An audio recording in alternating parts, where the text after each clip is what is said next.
उत्तराखंड के मुख्यमंत्री पुष्कर सिंह धामी ने वीबी जीराम जी को लेकर कहा कि ये अधिनियम ग्रामीण क्षेत्र और उसमें रहने वाले हर एक व्यक्ति के लिए महत्वपूर्ण साबित होगा और इस अधिनियम के तहत अब 100 दिन की जगह 125 दिन रोजगार की गारंटी दी गई है। इसके साथ ही बेरोजगारी भत्ता भी तय किया जाएगा। ये अधिनियम जो नया बना है, ये केवल मनरेगा का नाम बदलना ही नहीं इसका उद्देश्य है, बल्कि ग्रामीण रोजगार नीति की फिर से पुनर्संरचना करना है, जिससे कि ग्रामीण क्षेत्र हमारे मजबूत हों, ग्राम इकाइयां मजबूत हों। यह अधिनियम राहत आधारित योजना नहीं है, बल्कि विकास आधारित गारंटी प्रदान करेगा।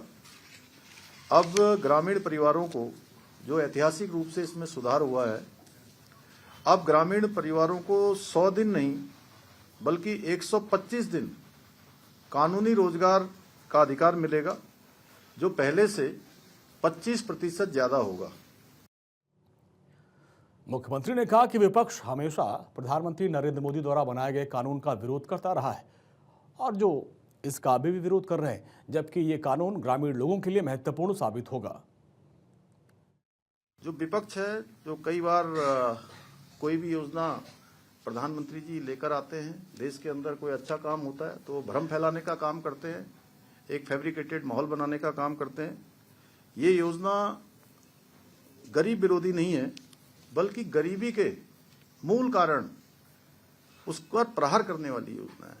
जबकि पहले मनरेगा के समय में औसतन सिर्फ 50 दिन काम मिलता था, रोजगारी भत्ता भी लगभग बेरोजगारी भत्ता भी लगभग केवल कागजों पर था, वो मिलता नहीं था और कई सारे जगह पर अनियमितताएं बड़े पैमाने पर पाई गई। इस दौरान मुख्यमंत्री पुष्कर सिंह धामी ने अंकिता भंडारी मर्डर केस को भी लेकर हो रही सियासत पर अपनी बात रखी। उन्होंने कहा कि राज्य सरकार ने पहले इस मामले को लेकर गंभीरता से कार्रवाई की है। उन्होंने कहा कि फिर भी इस मामले में अब जो ऑडियो के माध्यम से बवाल किया जा रहा है, उसके बाद हम हर जांच को तैयार हैं।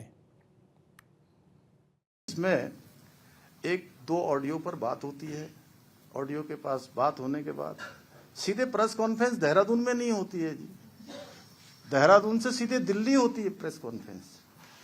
समझ में नहीं आ रहा है कि आखिर एक ऑडियो के आधार पर इतना बड़ा बवंडर राज्य के अंदर किया जा रहा है।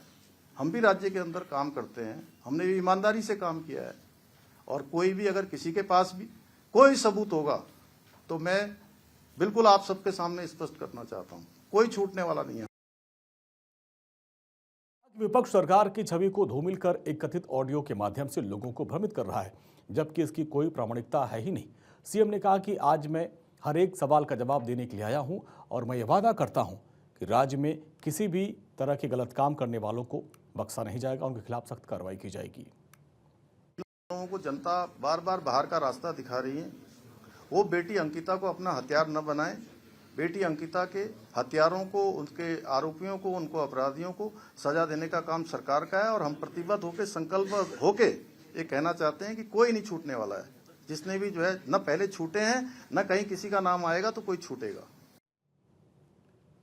मुख्यमंत्री धामी ने कहा कि विपक्ष के लोग पिछले कुछ दिनों से कुछ कथित ऑडियो के जरिए सरकार की छवि को धूमिल कर रहे हैं, जिससे साफ लगता है कि एक सरकार खिलाफ बड़ा षड्यंत्र रचा जा रहा है।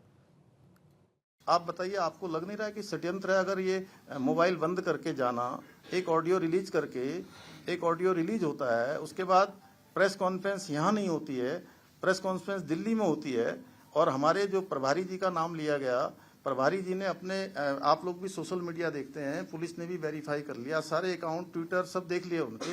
वो पिछले उस दिन 10 तारीख से लेकर 20 तारीख के बीच में उत्तराखंड में उनका आना ही नहीं हुआ कभी।